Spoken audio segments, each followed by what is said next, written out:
السلام عليكم ورحمة الله وبركاته. بسم الله والحمد لله والصلاة والسلام على أشرف رسول الله وعلى آله وصحبه أجمعين الفائزين برضا الله أما بعد.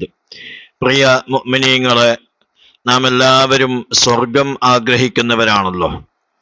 അതുപോലെ നരക മോചനവും കൊതിക്കുന്നവരാണ്. എന്നാൽ ചിലരെ സ്വർഗത്തിലേക്ക് കിട്ടാൻ വേണ്ടി സ്വർഗം ആഗ്രഹിക്കുന്നവരുണ്ട്. അത്തരം ആളുകളുടെ കൂട്ടത്തിൽ ഉൾപ്പെടാനുള്ള ഭാഗ്യം നമുക്കും ബന്ധപ്പെട്ടവർക്കും അള്ളാഹു നൽകുമാറാവട്ടെ, ആമീൻ എന്ന് പ്രാർത്ഥിച്ചുകൊണ്ട്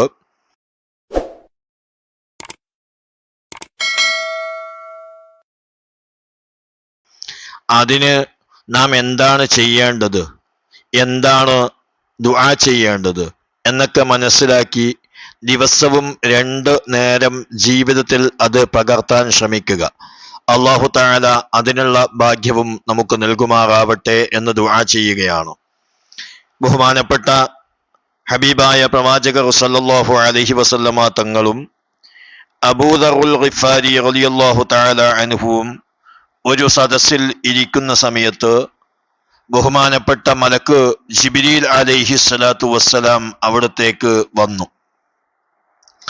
ആ സമയത്ത് പ്രവാചകർ സല്ലല്ലാഹു അലൈഹി വസല്ലം തങ്ങൾ അബൂദറുൽ ഗിഫാരി റളിയല്ലാഹു അൻഹുവിനെ ചൂണ്ടിക്കൊണ്ട് ഇദ്ദേഹത്തെ പരിചയമുണ്ടോ എന്ന് ചോദിച്ചു. അപ്പോൾ ജിബ്രീൽ അലൈഹി സ്വലാത്തു വസ്സലാം ഇദ്ദേഹത്തെ അറിയാം, ഇദ്ദേഹം ഭൂമിയിൽ ഉള്ളതിനേക്കാൾ സ്വർഗത്തിലാണ് അറിയപ്പെടുന്നത്.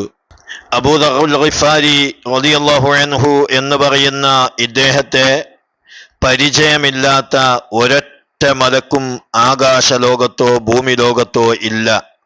കാരണം ഇയാൾ എല്ലാ ദിവസവും 2 നേരം 10 കാര്യം അള്ളാഹുവിനോട് ചോദിക്കാറുണ്ട്.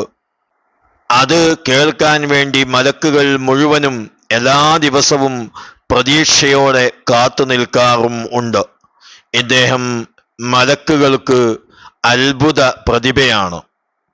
നബി സല്ലല്ലാഹു അലൈഹി വസല്ലം തങ്ങൾ ആ സമയത്ത് അബൂദറുൽ ഗിഫാരി റളിയല്ലാഹു അൻഹുവിനോട് ആ ദുആഇനെ സംബന്ധിച്ച് അന്വേഷിച്ചു. അപ്പോൾ അവിടുന്ന് മറുപടി പറഞ്ഞത്, ഞാൻ ആ ദുആ ഉപയോഗിച്ച് ദുആ ചെയ്യാറുണ്ട്. ഖിബലയിലേക്ക് മുന്നിട്ടിരുന്നു കൊണ്ട് അള്ളാഹുവിനെ ധാരാളമായി മഹത്വപ്പെടുത്തും. ശേഷം ആ 10 വാചകങ്ങൾ ഉപയോഗിച്ചുകൊണ്ട് അള്ളാഹുവിനോട് പ്രാർത്ഥിക്കും.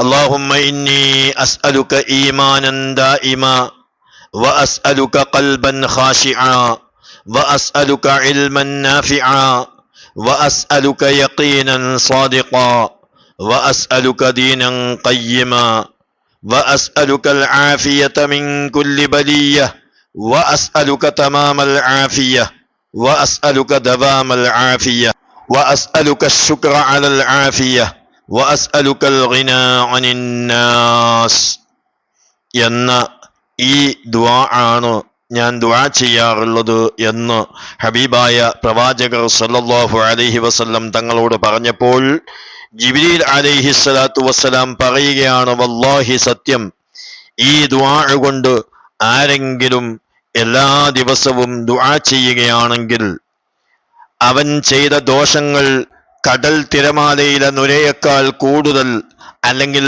ഭൂമിയിലെ മണൽ തരിയേക്കാൾ കൂടുതൽ ഉണ്ടെങ്കിലും അല്ലാഹു സുബ്ഹാനഹു വ തആല അവനിക്ക് പുറത്തു കൊടുക്കുന്നതാണ്. അവനെ പ്രതീക്ഷിച്ചുകൊണ്ട് സ്വർഗം കാത്തു നിൽക്കുന്നതാണ്. സ്വർഗം അവനെ ആശിച്ചുകൊണ്ടേയിരിക്കും. എല്ലാ സ്ഥലങ്ങളും അവനെ പരിചയമുള്ളതായിരിക്കും. സ്വർഗ കവാടങ്ങൾ തുറന്നു വെച്ചുകൊണ്ട് മലക്കുകൾ അദ്ദേഹത്തോട് വിളിച്ചു പറയും, ഓ സുഹൃത്തെ, നിങ്ങൾ ഉദ്ദേശിച്ച കവാടത്തിൽ കൂടെ സ്വർഗത്തിലേക്ക് പ്രവേശിക്കൂ, നിങ്ങൾക്ക് ഇഷ്ടപ്പെട്ട കവാടത്തിൽ കൂടെ സ്വർഗത്തിലേക്ക് പ്രവേശിക്കാമെന്ന് മലക്കുകൾ വിളിച്ചു പറയുമെന്ന് പറയുമ്പോൾ ആ ദുആയുടെ മഹത്വം എത്രയുണ്ട് എന്ന് നാം മനസ്സിലാക്കണം. ജിബ്രീൽ അലൈഹി സ്വലാത്തു വസ്സലാം പറഞ്ഞതാണ്, ഈ ദുആ ദിവസം 2 വട്ടം പതിവാക്കുന്നവൻ, അള്ളാഹുവിനോട് ഈ ദുആ കൊണ്ട് ദുആ ചെയ്യുന്നവൻ, അവനെയും പ്രതീക്ഷിച്ചുകൊണ്ട് സ്വർഗം നിൽക്കുമെന്നാണ് പറഞ്ഞത്. എന്ന് പറഞ്ഞാൽ എല്ലാവരും സ്വർഗത്തിനെ ആഗ്രഹിക്കുന്നു. സ്വർഗം ഈ ദുആ കൊണ്ട് ദുആ ചെയ്യുന്നവനെ പ്രതീക്ഷിച്ചു കൊണ്ടിരിക്കുന്നു, അവനെ സ്വർഗത്തിലേക്ക് കിട്ടാൻ വേണ്ടി ആശിച്ചു കൊണ്ടിരിക്കുന്നു. അല്ലാഹു സുബ്ഹാനഹു വ തആല അത്തരം ഭാഗ്യശാലികളിൽ നമ്മെയും ബന്ധപ്പെട്ടവരെയും ഉൾപ്പെടുത്തി തരുമാറാവട്ടെ എന്ന് ദുആ ചെയ്തുകൊണ്ട് അസ്സലാമു അലൈക്കും വറഹ്മത്തുള്ളാഹി വബറകാതുഹു.